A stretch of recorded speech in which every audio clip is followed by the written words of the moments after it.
Good morning everyone. It's Sunday the 13th of March today, and this is a very quick allotment video. I've done it, I've got a specific reason for doing this. I think it was, in fact I'm sure it was David from the Homestead Chronicles YouTube channel who asked me a question on my, I think it's my last video, about the timber frame cloche here, and he was looking for something to, I think, put over crops in the evening to protect them from the worst of the cold weather, I think.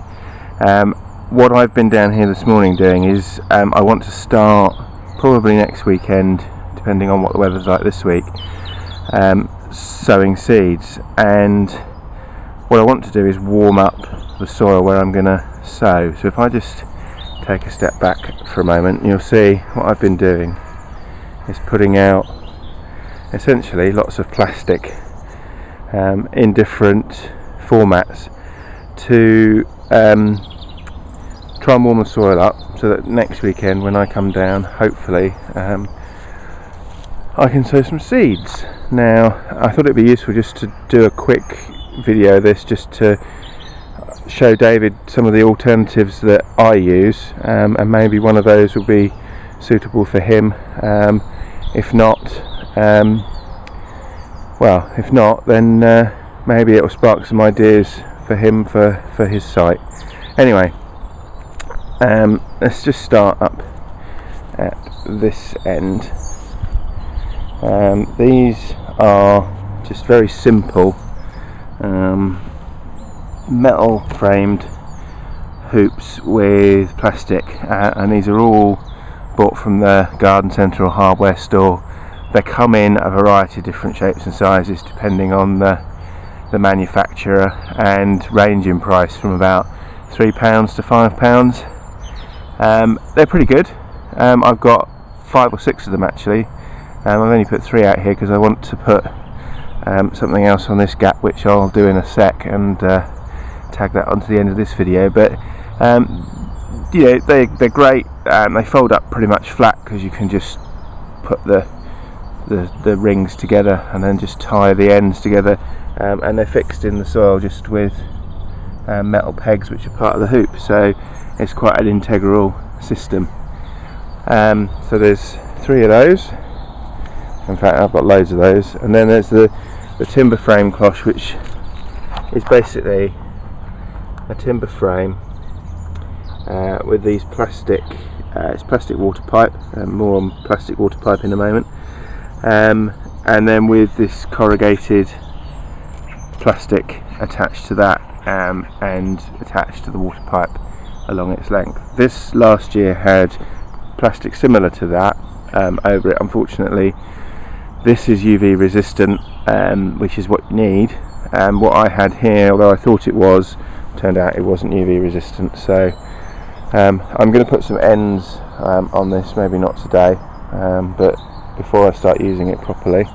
The other thing to do with corrugated plastic and water pipe is this little arrangement. Now this is literally different gauge, what's the word? I don't know, different gauge plastic ridges, that's the word.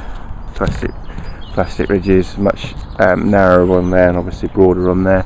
It's literally just folded over to create a hoop. There's 2 sheets there which run the length, they overlap in the middle, and then the plastic water pipe, what I've done is literally just folded it over the top and pushed it into the ground each side, so there's probably about 2 metre lengths, and then pushed in.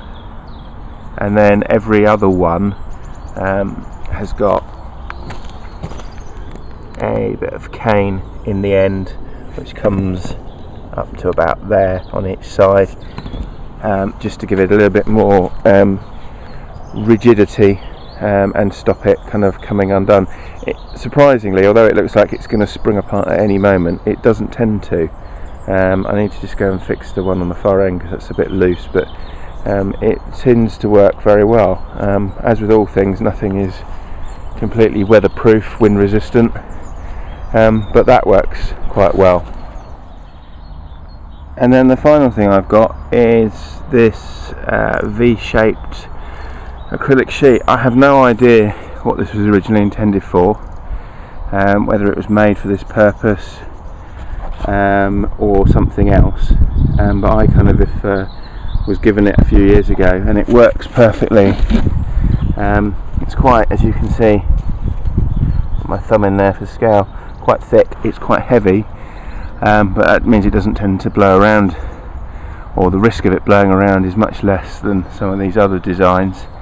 But it has got, over the years, a number of breaks and things in it, so I think it's coming to the end of its life. But again, it's another way of just covering things up and helping to warm up the soil or protect young crops.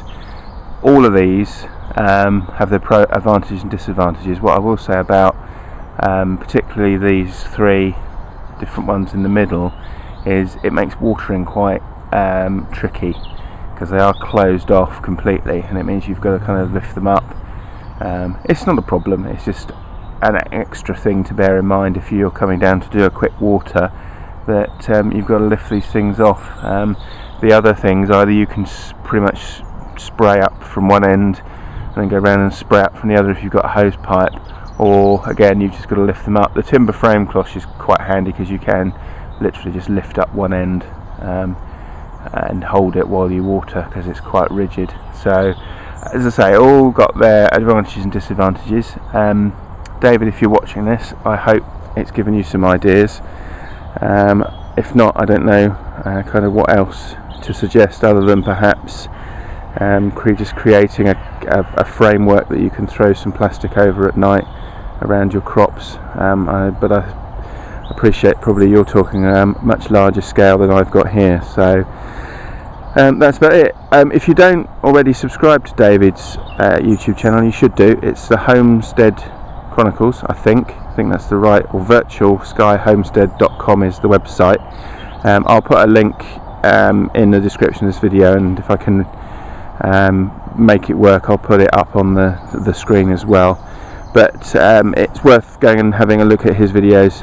He's got a fantastic area, and at a much bigger scale than my little allotment here, so he's certainly worth subscribing to his channel.